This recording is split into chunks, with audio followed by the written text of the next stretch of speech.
Hi, my name is Amin Azzam. I'm a psychiatrist by training and a passionate educator. I teach at 3 San Francisco Bay Area health science universities, and I also work at Osmosis. Today, I'd like to talk to you about how to effectively run large group sessions or old school lecture type sessions using video conferencing. I'm going to divide up my reflections into what to do before the session, during the session, and after the session. Okay, before the session. First of all, it's important for you to practice the technology. Create a video test conference session and familiarize yourself with the specifics of the video conferencing platform you're using. You might use multiple of your own devices to simulate multiple learners, or better yet, invite your colleagues and peers to help you tech test the technology. Make sure that you're completely facile with it before you even start using it in front of students. Additionally, before the session, it's important to communicate with your learners what you expect of them before they come to the video conference session. So you might also ask your learners to test run their technology before the session. Consider providing the slides or materials you'll share in advance so that students can preview them and note points of confusion or questions. Additionally, declare if you need participants to use a screen larger than a cell phone. For example, if you intend to share your screen but also expect students to concurrently engage with other technology platforms or with each other, then a cell phone screen just isn't large enough for that kind of multiple activities concurrently. Now I'd like to talk about what to do during the session. First, let's talk about managing technology. Remind everyone during the session that if they didn't get your upstream advice or advance or requests beforehand, that you're expecting people to use a screen large enough to see everyone. So that may well mean that they thought they were going to join them with a cell phone, but you're going to advise them that you need a bigger screen to be using this session on. In terms of the actual session running itself, several tips. If you want to manage everyone else's eyeballs, then you should share your screen and have your slides or your PowerPoint deck or your Google slide deck on your local device, and then advance the screen as you narrate. This is especially useful if you've got animations in it because you are controlling the flow of what they see, just like you would in a large group lecture hall in person. Alternatively, if you want everyone to control their own eyeballs and advance past what you're narrating and use the time as Q&A, then share your slides in advance and don't share your screen during the meeting, and instead just open it up for Q&A about the slides. You could jump to a specific slide and say, all right, everybody, let's go to slide 12 and let me answer that question. If your video conference system allows breakout rooms, I think this is a fabulous way to engage learners, even a large number of learners. So this forces active student participation. This, if you will, is similar to using pair share in large groups or in team-based learning where you have teams of students where we break up into small groups and then come back to the large group. All of those techniques are designed to maximize active student learner and minimize passive student recipient of knowledge on high. So use the technology features. Breakout rooms, for example, can be scheduled to end. You can decide the learners in advance, or you can randomize them to groups, and you can send messages to all the breakout groups that say, we're reconvening in the large group in 30 seconds. So there are ways to use that technology to your advantage. Use the chat feature. I think this is especially useful for questions or getting more involvement without having students talk over each other or interrupt each other.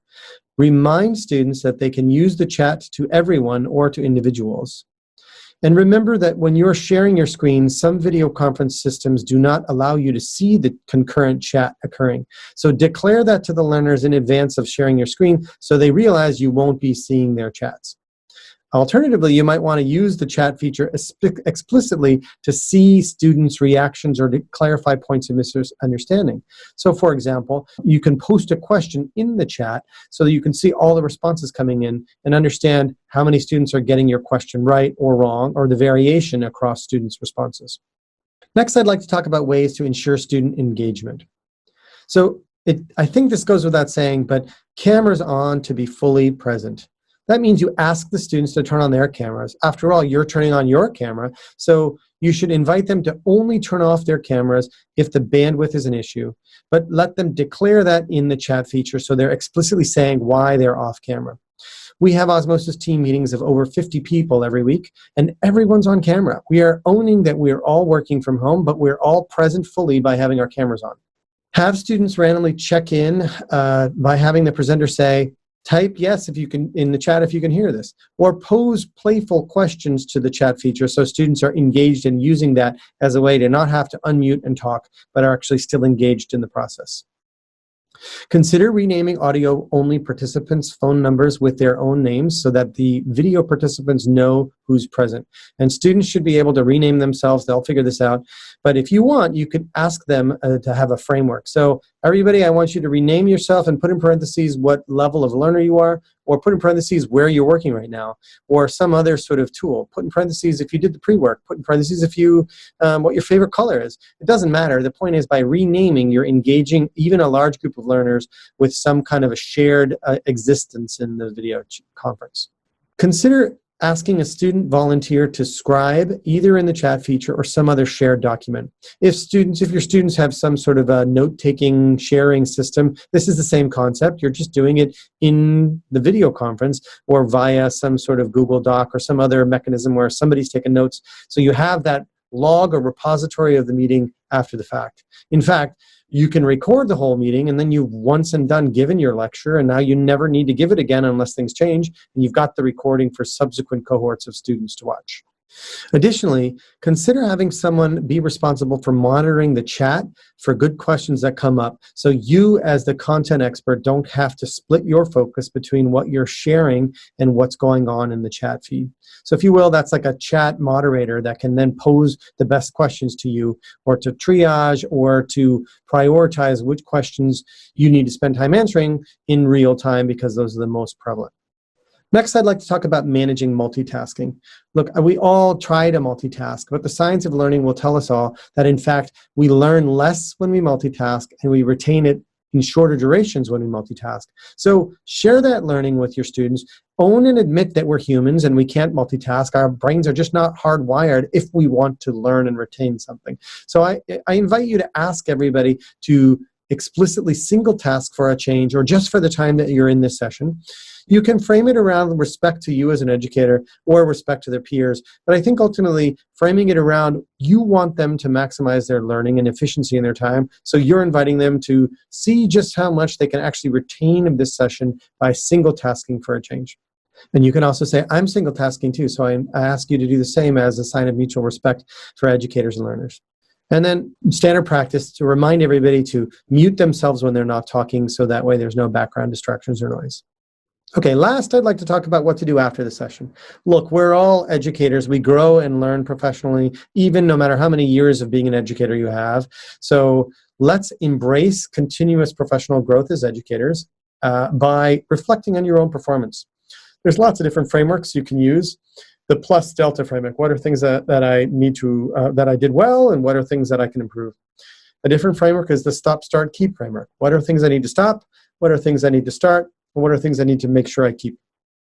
Another strategy is to ask yourself, what's my key takeaway from or carry forward from today's experience that I will bring into my future practice? Or another framework would be, what's the one thing that I will do better the next time I try a large group video conference? Lastly, let's solicit feedback from our learners. Let's bravely ask them to give us feedback in the same way they ask us to give them feedback when we're teaching. So you all know the feedback sandwich is nothing I haven't told you before. What are the bread is what are things that someone did well. The meat or the tofu, if you're a vegetarian, is what are the things that I could do better. And then we top it off with a bread and what are the things that I did well. So I know some people hate the feedback sandwich. I personally love it because it doubles the amount of positive or reinforcing feedback because we want to continue the things we did well, but it also allows us to know that we weren't perfect and there's things for growth. And you can talk about an open face sandwich or flipped sandwich or whatever. It doesn't matter. The point is, let us ask people to tell us how to get better so that way we can improve the next time we try a task. All right, so as a quick recap, there are several things you can do to effectively facilitate large group learning via video conference. Before the session, practice the technology yourself and communicate your expectations to the learners. During the session, think about how you'll run the session, use the chat feature, encourage student engagement, and manage multitasking. After the session, reflect on your own performance and solicit feedback from your learners. I hope this was helpful. If you don't have the resources you need at your school, or if you have questions, please reach out to us at partnerships@osmosis.org.